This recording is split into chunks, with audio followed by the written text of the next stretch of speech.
और चलिए अब आपको सीधा लिए चलते हैं बिजनौर। सीएम योगी आदित्यनाथ क्या कुछ कह रहे हैं, सुनते हैं। लोकदल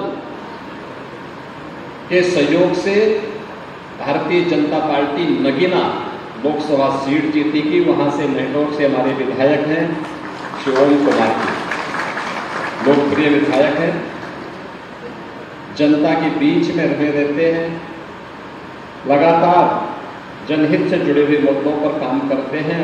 आज पार्टी ने उन्हें नगीना लोकसभा सीट से अपना प्रत्याशी बनाया है। आपका आशीर्वाद उन्हें भी प्राप्त हो, इस दृष्टि से प्रबुद्ध जनों के बीच में हम दोनों प्रत्याशियों का परिचय कराने के लिए मुझे स्वयं आना पड़ा। अभी नामांकन की प्रक्रिया संपन्न हुई है और नामांकन की प्रक्रिया संपन्न होने के बाद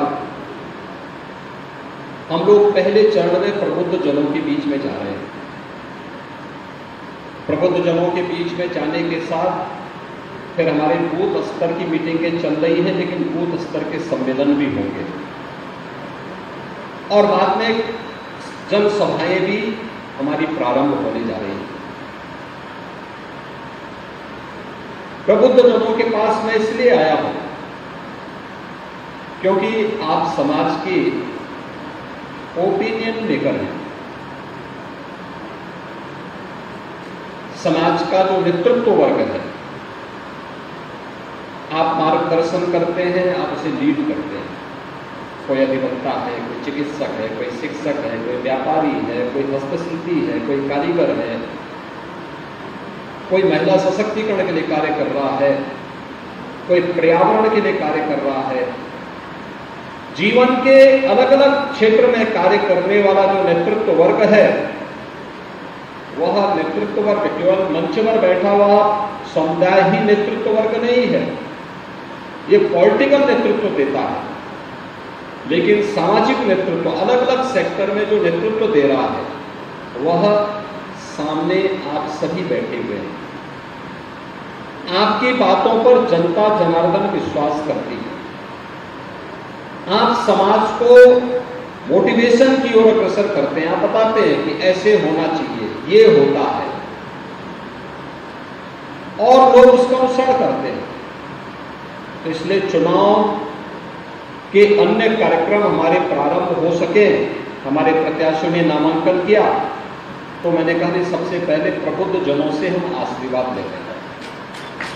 आपकी भूमिका समाज में ऐसे ही है जैसे प्राचीन काल में ऋषि मुनियों की हुआ करती थी, वही आपकी भूमिका है, क्योंकि वहां भी उस समय का प्रबुद्ध जन था और ये महात्मा विदुर की धरती है।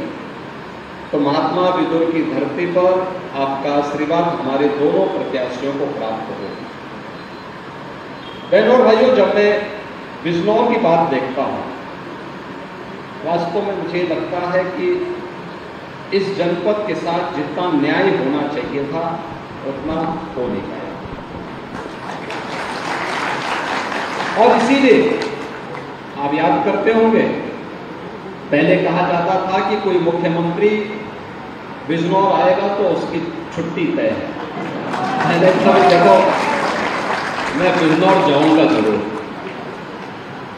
और मैं इसीलिए बिजनौर आया था। फिर किसी ने मुझे कहा कि यहां रात्रि को नहीं रुकना चाहिए। मैंने कहा रात्रि को भी रुकूंगा, और मैं ही बिजनौर के गेस्ट हाउस में रुकता था। रात्रि को मैंने विदुर कुटिया का भ्रमण भी किया था, और उस समय यहाँ के प्रबुद्ध जनों के साथ मैंने एक संवाद बनाया था। लगभग 50 के आसपास प्रबुद्ध जन आए थे, उनके साथ मैंने एक संवाद बनाया था कि वे क्या कर रहे हैं। इसमें कृषि के क्षेत्र में भी जिन्होंने प्रगतिशील किसान भी थे, शिक्षक भी थे, चिकित्सक भी थे, अधिवक्ता भी थे, व्यापारी भी थे, अलग अलग तबके के लोग थे। कितना पोटेंशियल है जनपद में, मैं देखता हो सकता। किस तथ्य को कभी भी सामने रखने का प्रयास नहीं किया गया, लेकिन हमारे स्तर पर जो हमारे माननीय जनप्रतिनिधिगण जो प्रस्ताव लाते थे, इन्होंने मुझसे कहा कि बिजनौर में मेडिकल कॉलेज होना चाहिए। हमने कहा एकदम मेडिकल कॉलेज वहां के लिए होना चाहिए, क्योंकि मैं भी इसका पक्ष हूं।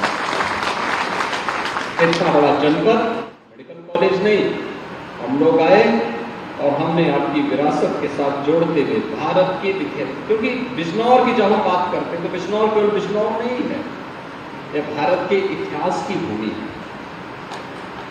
भारत की पहचान इस बिजनौर जनपद से बनती है। महात्मा विदुर उसके अग्रिम पंक्ति के उन ऋषि मुनियों की परंपरा में आते हैं जिन्होंने उस कालखंड में भी सच बोलने की, सत्य बोलने की हिम्मत दिखाई थी और उसके लिए उनको उपेक्षा झेलना पड़ा, लेकिन वे अपने मार्ग से विचलित नहीं थे और उस सत्य को बोलने वाली इस धरती पर, जिसको मां गंगा का आशीर्वाद, यूपी के अंदर तो मां गंगा बिजनौर जनपद से ही प्रारंभ होकर के बलिया तक पहुंचती है। देश के अंदर मां गंगा का सर्वाधिक आशीर्वाद हमारे प्रदेश उत्तर प्रदेश को प्राप्त होता है और उत्तर प्रदेश को जो आशीर्वाद प्राप्त होता है, इसीलिए हमने कहा भी महात्मा विदुर के नाम पे मेडिकल कॉलेज बनना चाहिए और आज मैं आपको बधाई दूंगा कि आपका मेडिकल कॉलेज बनकर के तैयार हो चुका है। अब आप देखें, मेडिकल कॉलेज के साथ साथ यहाँ की सड़कों को, हाईवे, 4 लेन की कनेक्टिविटी कितनी अच्छी बेहतरीन कनेक्टिविटी के साथ हो रही है।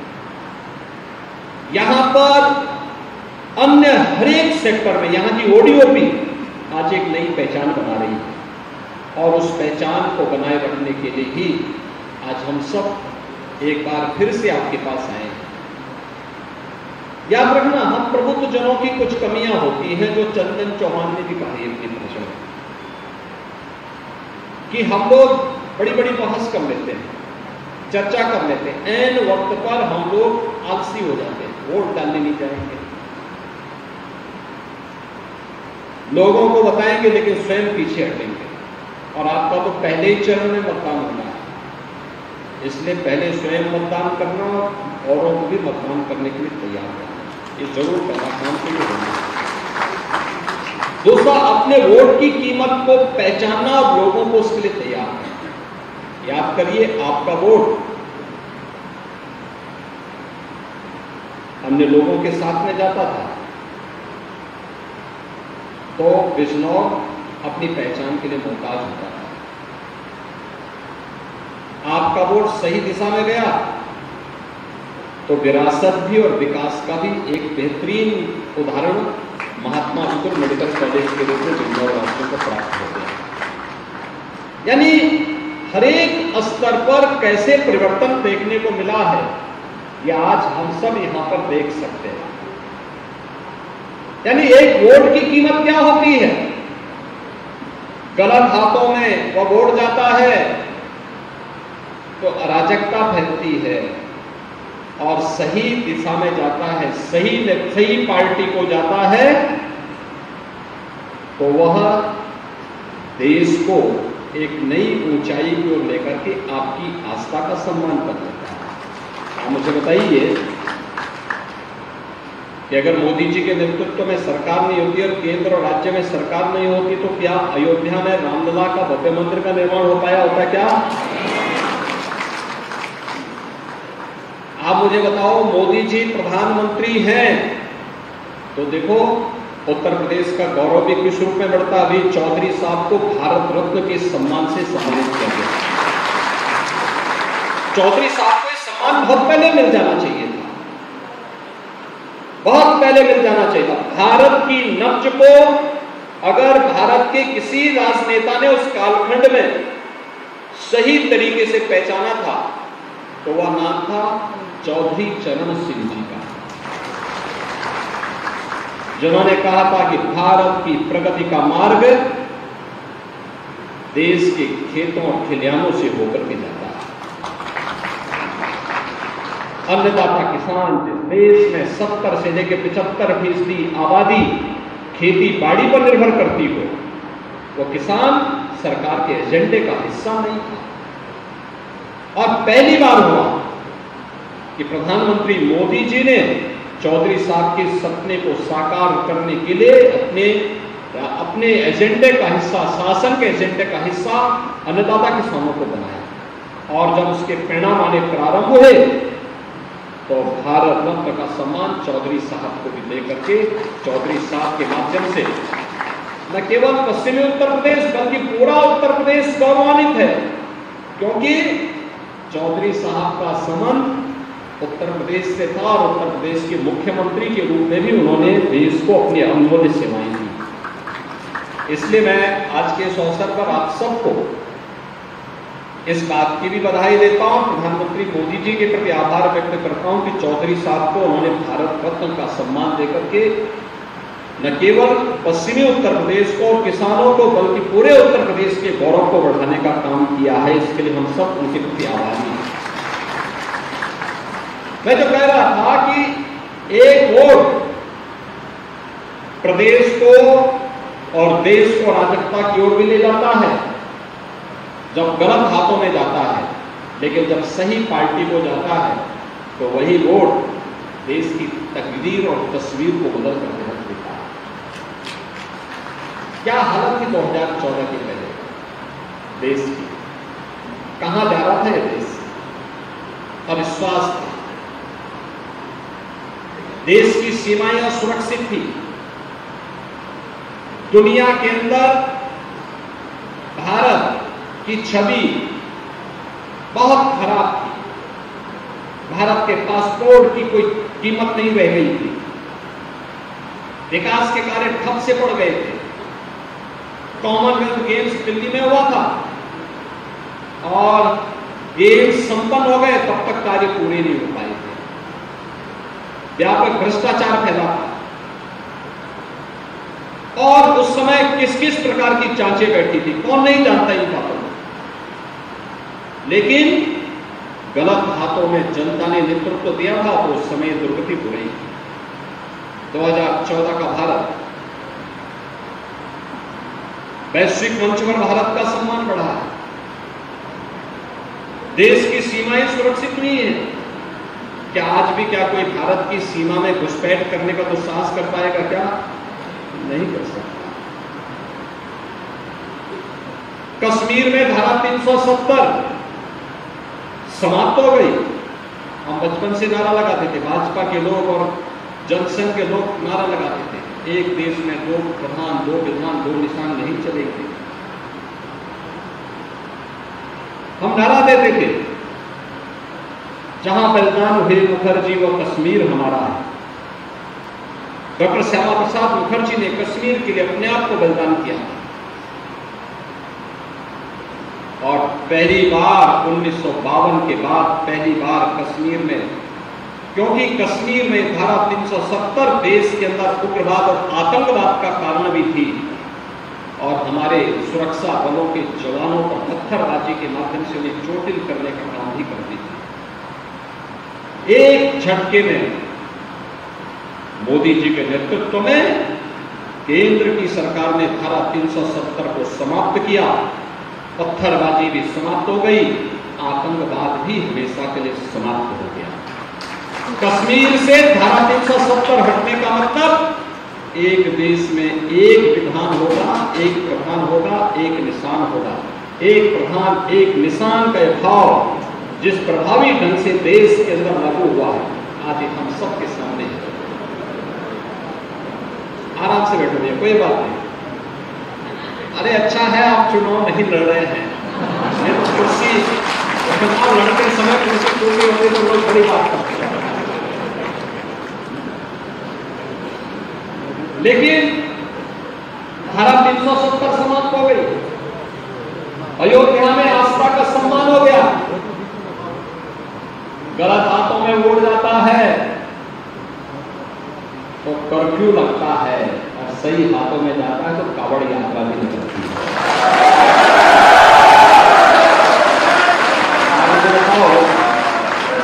अन्नदाता किसानों का सम्मान, ऋण माफी से लेकर के कृषि सिंचाई योजना से लेकर के और प्रधानमंत्री किसान सम्मान निधि तक,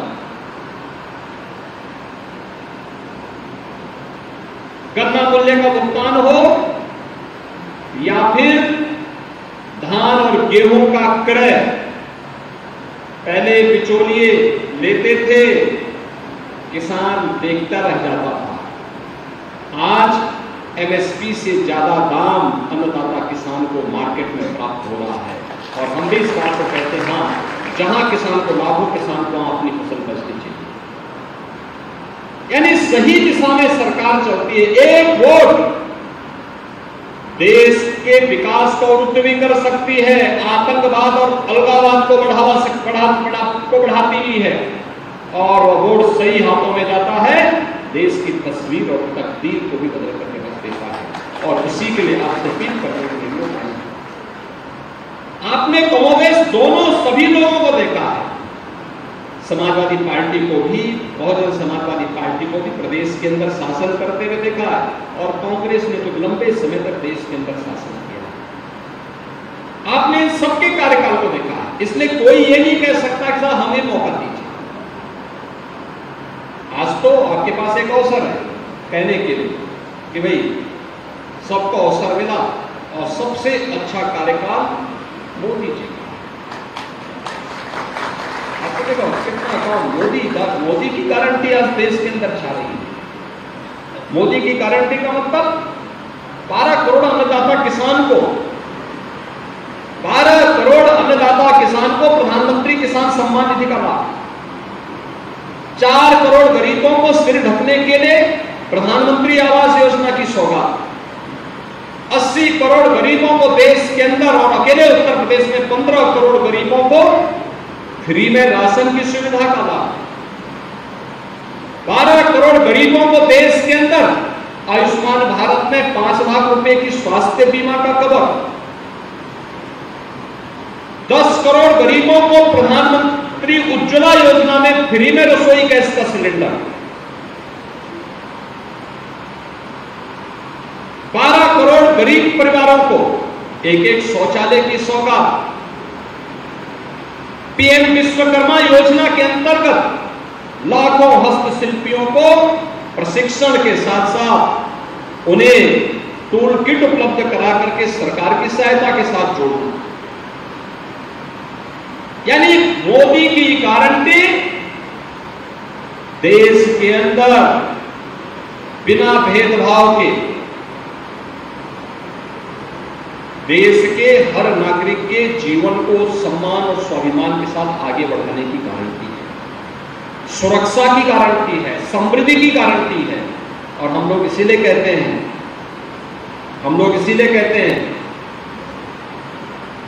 कि मोदी जी के लिए देश प्रथम है।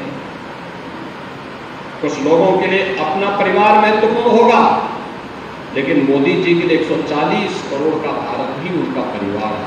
140 करोड़ लोगों को दिन रात एक करना, कार्य करना, और वह कार्य के तहत आज हम सब जुड़ करके इस अभियान के साथ जुड़े हुए हैं। और इसीलिए मैं सबसे अपील करने के लिए आया कि यह बात समाज को बताने की आवश्यकता है। प्रदेश हो या देश, लोग वही थे, देश वही है, प्रदेश वही है, केवल सरकार बदली और कार्यशैली बदली। आज आप देख रहे होंगे, आज यूपी में कर्फ्यू भी नहीं है, दंगा भी नहीं है। आज यूपी में बेटी और व्यापारी दोनों सुरक्षित है। पर्व और त्योहार शांतिपूर्ण तरीके से मनाए जा रहे हैं, कहीं कोई अराजकता नहीं है।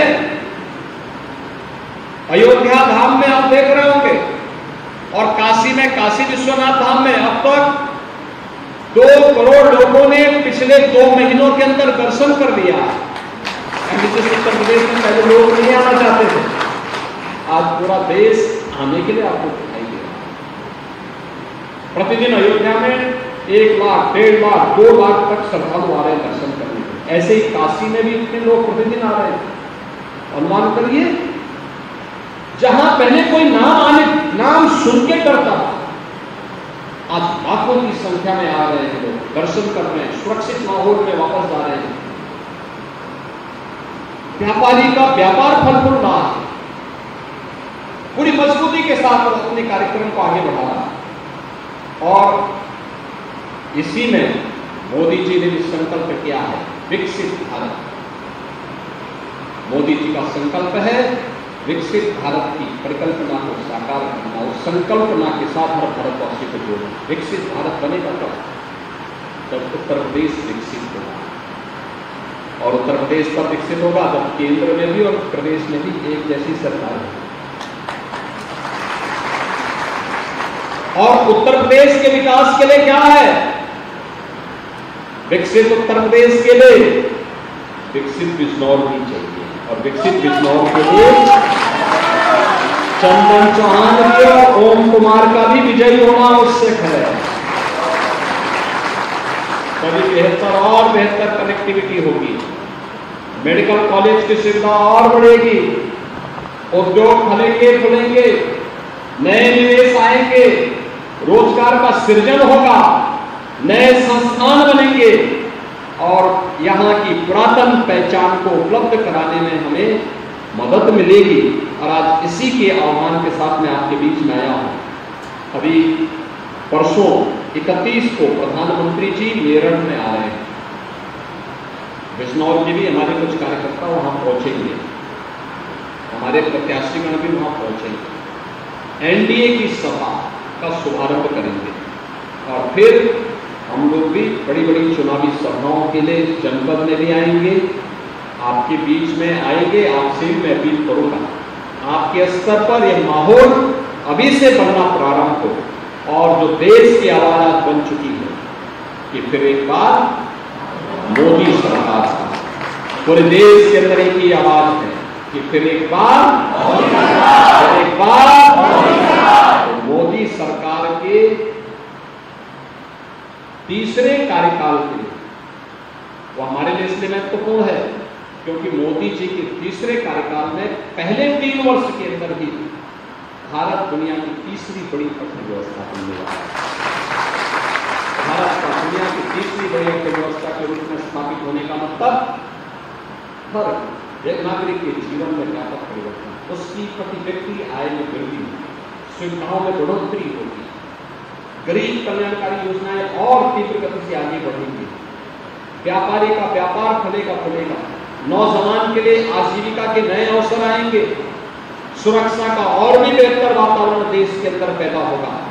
इस विश्वास के साथ आज मैं यहाँ पर श्री चंदन चौहान जी को और ओम कुमार जी को उनके पूरे अभियान के लिए अपनी शुभकामना देता हूँ। आपका आशीर्वाद उनको जोरदार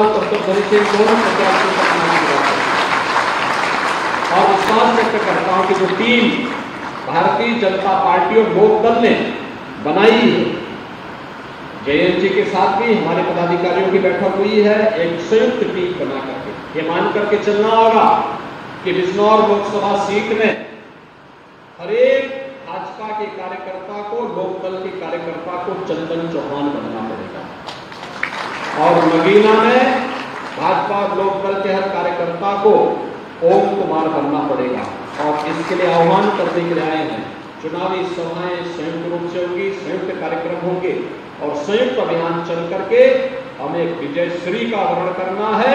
मोदी जी को तीसरे कार्यकाल के लिए 80 की 80 सीटें प्रदान करनी है। इस विश्वास के साथ मैं आज के अवसर पर अपने दोनों प्रत्याशियों के प्रति अपनी शुभकामना देता हूँ। आप सबका हृदय से अभिनंदन करते हुए अपनी वाणी को विराम देता हूँ। आप सब मेरे साथ बोलेंगे, भारत माता की, भारत माता की।